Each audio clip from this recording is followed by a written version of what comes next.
were positive and forward-looking. Government sources say that talks covered various aspects of the trade deal and efforts are on for early conclusion of trade talks.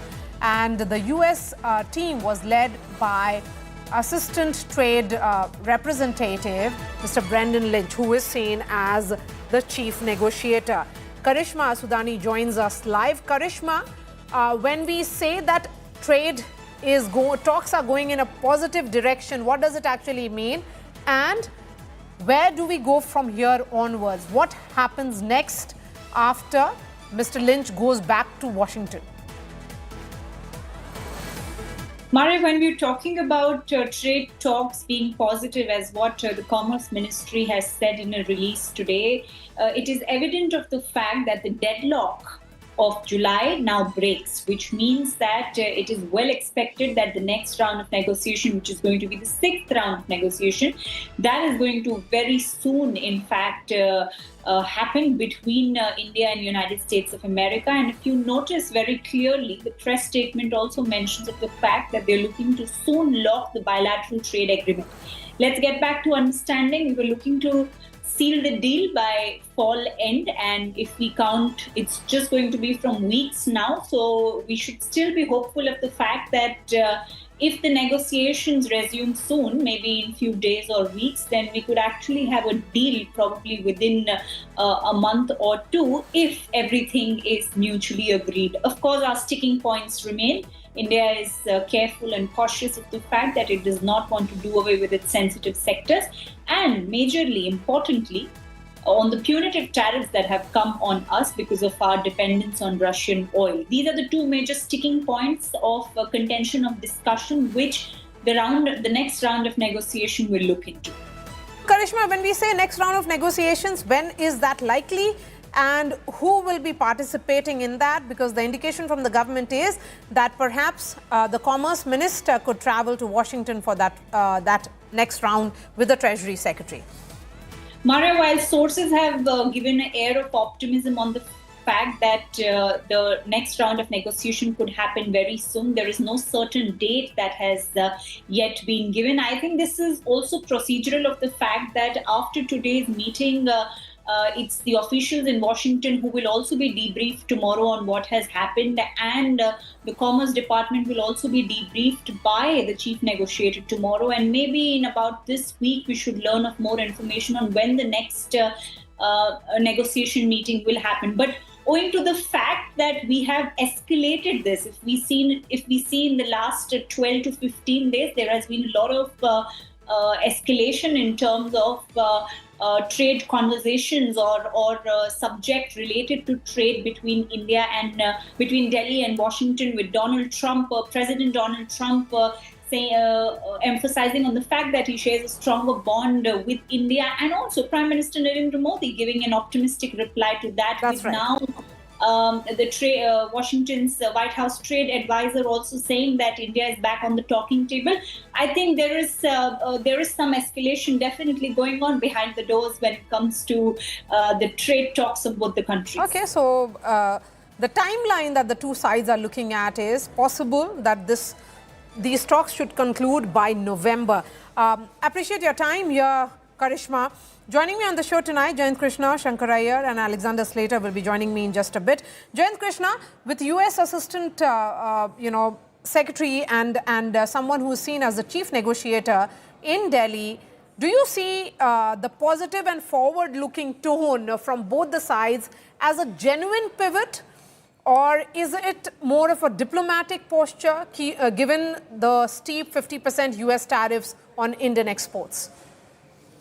See, Marya, it's very difficult to say, because our relationship has seen too many ups and downs in the last couple of months. If you look at, India and Brazil are the only countries on whom 50% tariff has been levied.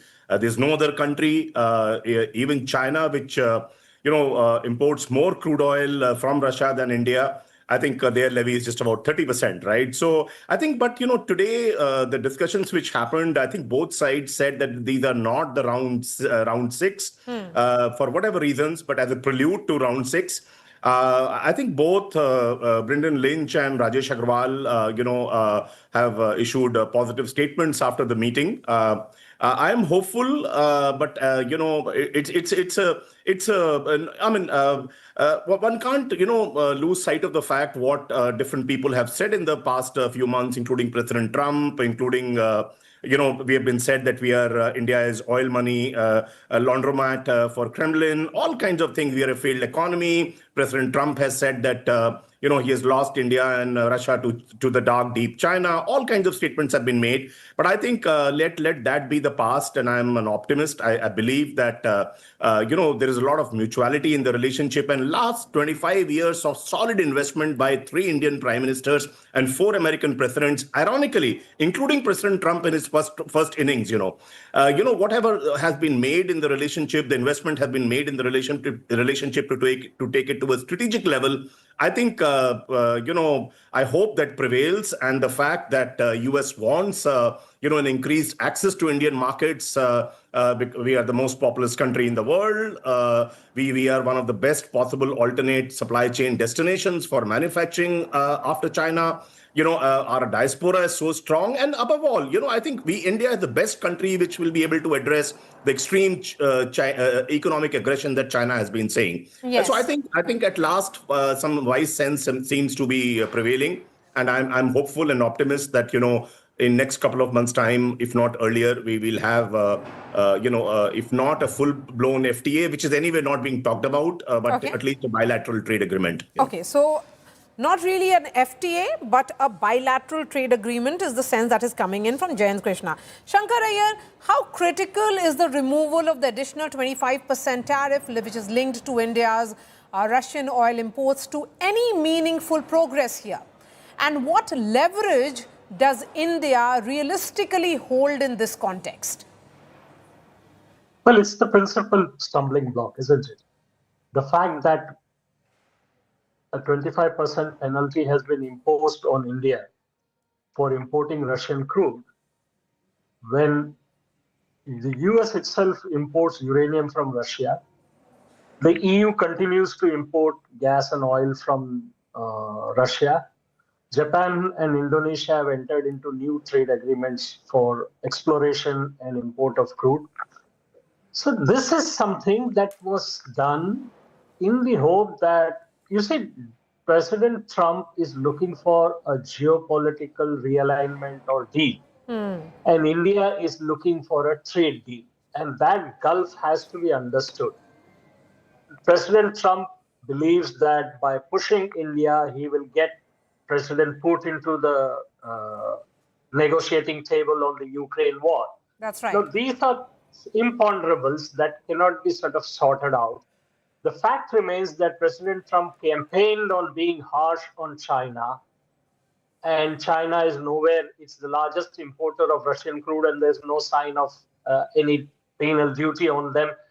And that is because they have the leverage. So they tried to impose a ban on investments. The US tried to impose a ban on semiconductors. China yesterday brought out a new anti-competition thing against NVIDIA. They have blocked minerals exports to the US. So that is at a different level. India has to think out of the box to come out of this. So if the US is looking for a trade deal, we have to look what India wants. For instance, in the agri area, it's not a... What could be this out-of-the-box thinking then, Shankar Iyer? Well, the simple thing is that President Trump is trying to address some demand issues in the US economy. For instance, corn and soya. India is trying to address some demand issues, which is basically oilseeds, pulses, and other things. The US always seems to be happy. President Trump has gone on and on and on and on about how the EU is going to invest money, Japan is going to invest money, the Gulf countries are investing money, although there is no, these are all hopeful statements or at least declarations. So India could offer, I'm just thinking out of the box and say that, okay, we will take up some agri land there. 48 million hectares of US agricultural land is owned by foreigners. Let India own some of this land. Let India produce some of the oil seeds. let India produce some of the pulses in the US area, and we have it as exports. We have shortfall of urea just now. Maybe we could import urea. Those are the kind of things that you have to offer to President Trump. He is Americans. looking for a headline. He is looking for a headline. Okay, okay. Alexander Slater, do you then expect these resumed talks to yield a comprehensive trade deal soon, or will progress remain incremental and perhaps even hostage to tariff rollbacks? Thanks so much for having me on today. It's good to be here. The initial, let me put it this way. Today's round of discussions have recently concluded, and both sides have come out and said very positive things, that they will intensify their interactions and recommence the official discussions for a sixth round of trade talks. So I would expect that you will see an Indian delegation come to the U.S. Shortly to commence those activities. This is a good sign. It means that we're getting back on track to where things were prior to the fissure that emerged in full-blown form in August, even as it had been building since May.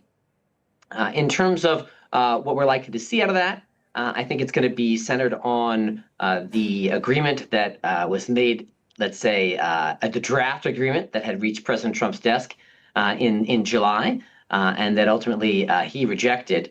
But I do think that there appears to be ways forward where both sides would lower their demands in the agricultural sector and their red lines, so that there could be a way to give the U.S. some access to the Indian agricultural market in a way that is tolerable to domestic constituencies in India.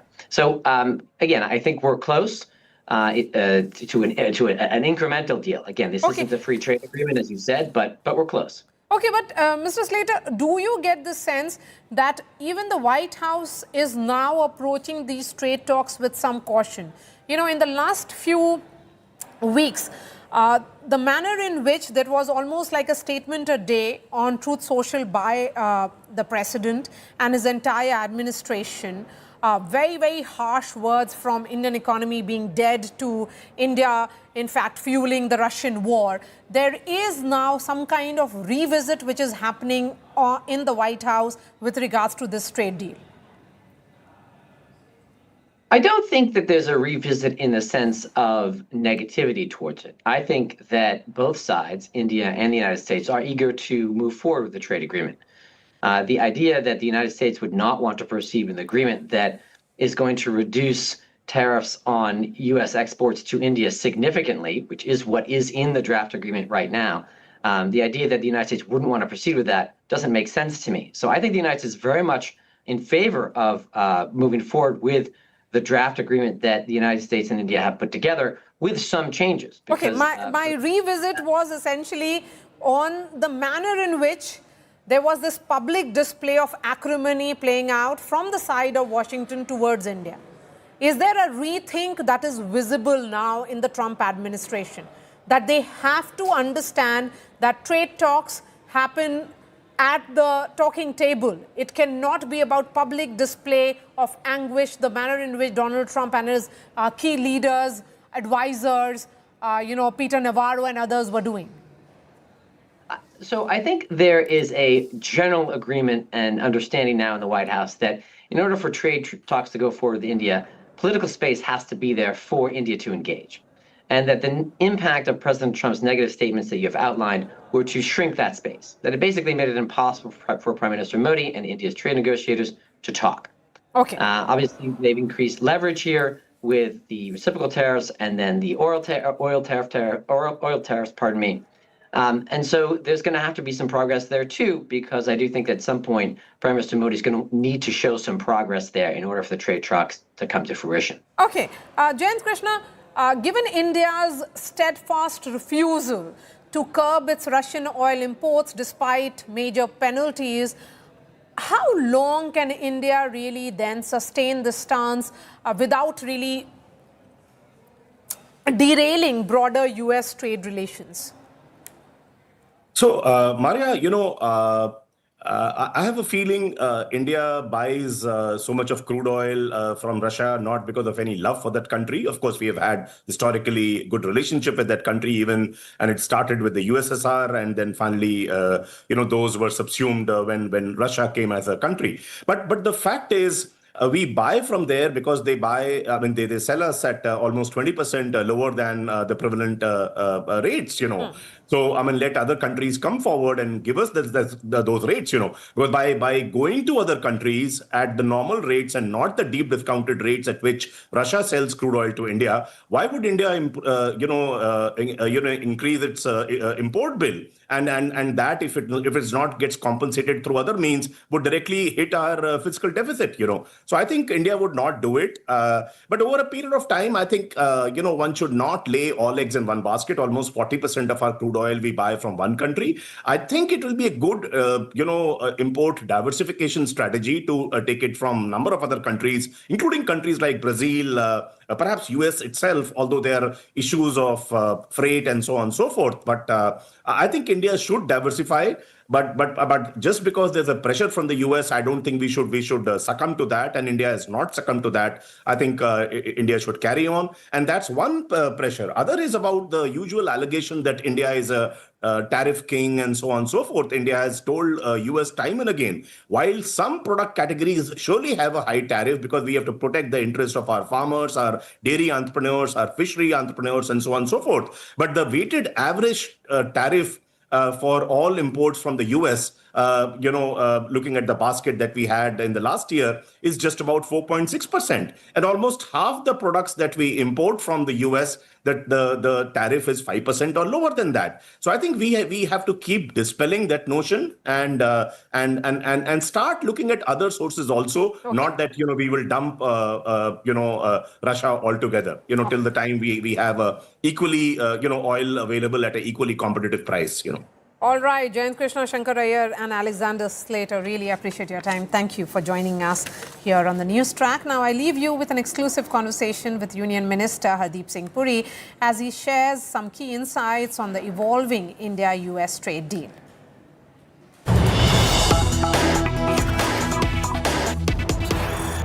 What we have also seen in recent days is the message which has come from the Prime Minister that he stands for the people of India, for the Indian farmers. This is in the context of course, the ongoing trade talks.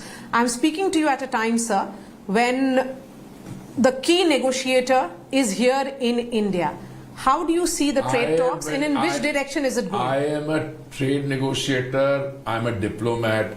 The one lesson I've learned is never to speculate on the outcome of a negotiation whilst the negotiation is going on. What I can tell you, Marya, is that under the instruction of the Prime Minister, you will get a good outcome. Let's leave it at that. When you and I meet bilaterally or after a while and you want to talk about the trade talks, but as we speak, the negotiations are going on, and I think wisdom and maturity lies in not speculating on outcomes. And India first is the principle with which you have entered. That's a country's thing. But in a trade negotiation, there is always a question of negotiating. अभी ये तो होता नहीं कि मैं आपके साथ negotiate करूंगा, आपकी सारी बातें मान जाऊंगा, या आप मेरे साथ negotiate करते हैं, मेरी सारी बातें मान जाएंगी. Let's leave it at that. It will be a good outcome. What are the sticking points you're saying? I am not getting into that. It's not my cup of tea. But sir, overall, the message that has come from Prime Minister Modi has been about his persona in which he will not buckle under any kind of pressure. Let me tell you, he has a very big persona, and whatever the instructions are, the negotiators will, but I don't think it's right to speculate on this issue.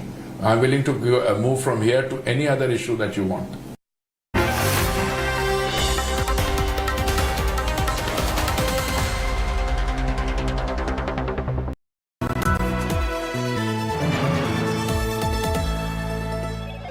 Hello, Moto. Do the Moto Moto.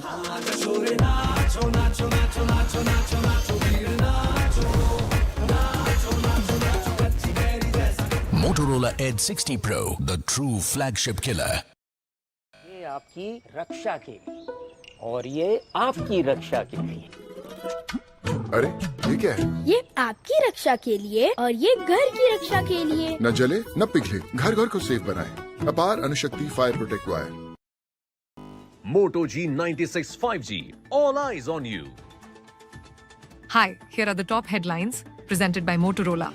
Tejasvi says, Bihar in mood for change. During Bihar Adhikar Yatra, Rijiju advises Afridi, says Pakistan can make Rahul their leader. Ministry of Home Affairs plans massive crackdown to deport 16,000 drug traffickers.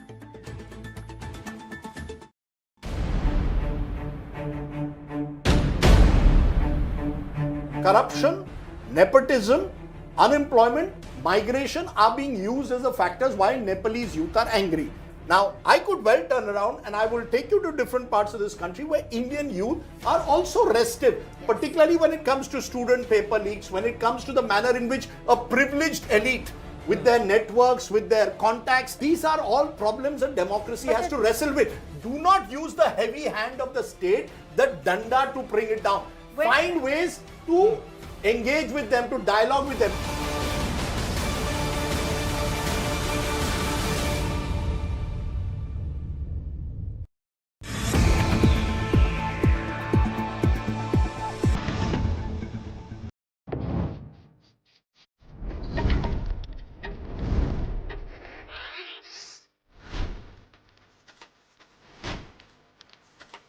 Protein snacking मतलब no chicken.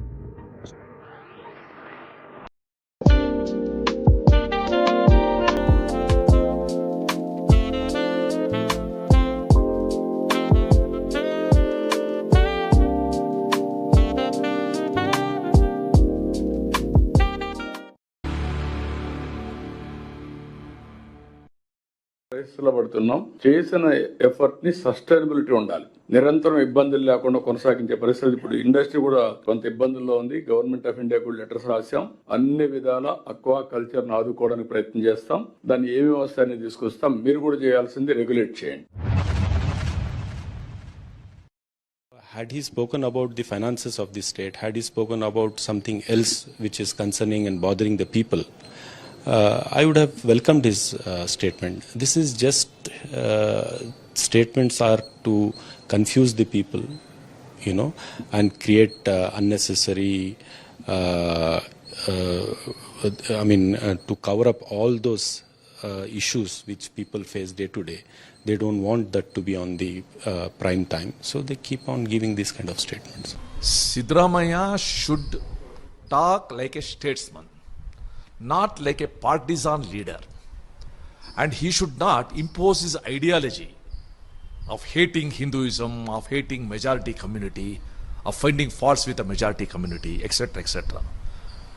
And he, as a chief minister, as the head of the state, he should always instill positive thoughts, positive ideas in the state.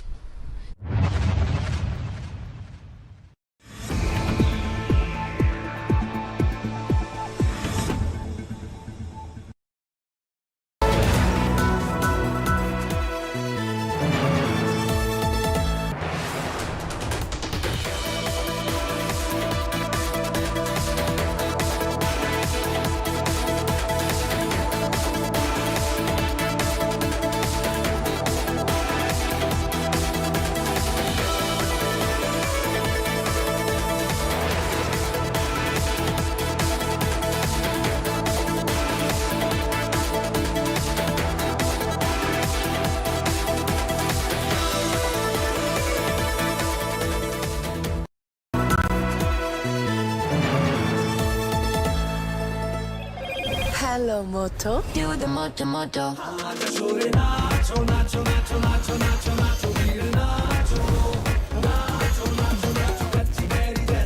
Motorola Edge 60 Pro, the true flagship killer.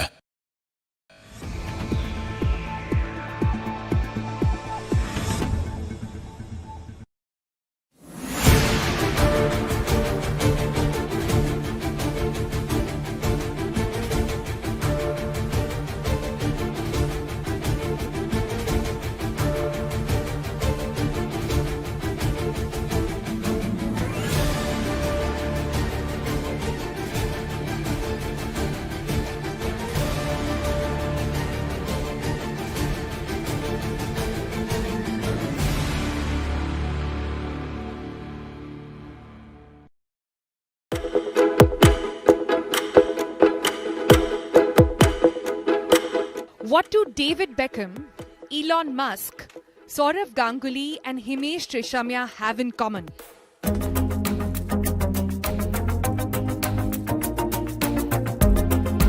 They all once lost their hair, but then it grew back.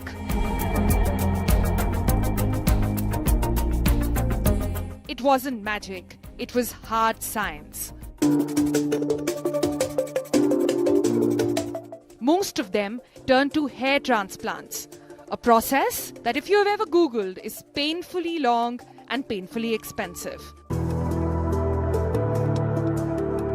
But now, a new drug is making headlines, sparking what's being called the Great Unbalding in the West. So what exactly is PP405 and how does it work? It targets the main reason hair falls out or thins, a hormone called DHT. DHT shrinks your hair follicles and stops them from growing new hair. Experts are calling it a game changer because it's topical, non-invasive, and yes, it works on women. But while the buzz is real, scientists and users alike caution, it's not a magic cure just yet. PP405 isn't just another hair loss product. It represents a paradigm shift in how we treat pattern baldness. If it continues to show strong results, it might reach India in the next few years. But as always, science and patience must lead the way. So, after the great weight loss revolution, is unbalding next? Sonal Mehrotra Kapoor for India Today.